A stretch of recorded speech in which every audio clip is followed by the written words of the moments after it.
La Pologne compte près de 2 millions de travailleurs migrants. Si certains sont originaires des pays voisins comme l'Ukraine et la Biélorussie, d'autres proviennent de pays bien plus éloignés comme le Bangladesh.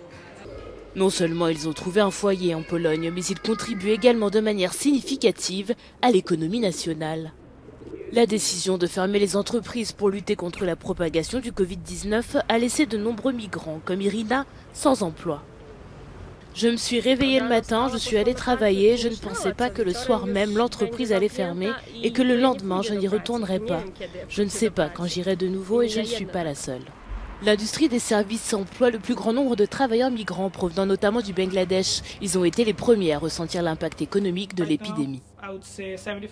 Je dirais que 75% des gens perdent leur emploi parce qu'ils travaillent dans des restaurants, disons des lieux publics dans un sens. Ce mois-ci, je peux payer l'appartement car j'ai reçu le salaire de mars, mais en avril, je ne pourrai pas payer.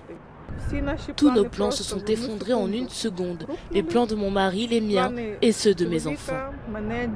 Svetlana a décidé de retourner en Ukraine. Elle essaie toujours de comprendre comment organiser son voyage. Pour les citoyens géorgiens qui travaillent en Pologne, cette option n'existe pas. Les vols vers la Géorgie ont été suspendus.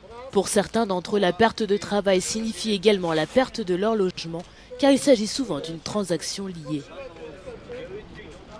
Certains d'entre eux ont passé des nuits à dormir à l'aéroport Chopin de Varsovie.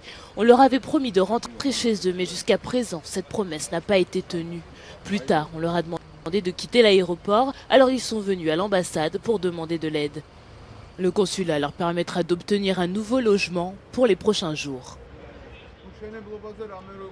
La Pologne n'est pas seulement un foyer pour les travailleurs migrants, mais aussi la frontière orientale de l'Union européenne. Une frontière qui déborde désormais de migrants qui souhaitent simplement rentrer chez eux.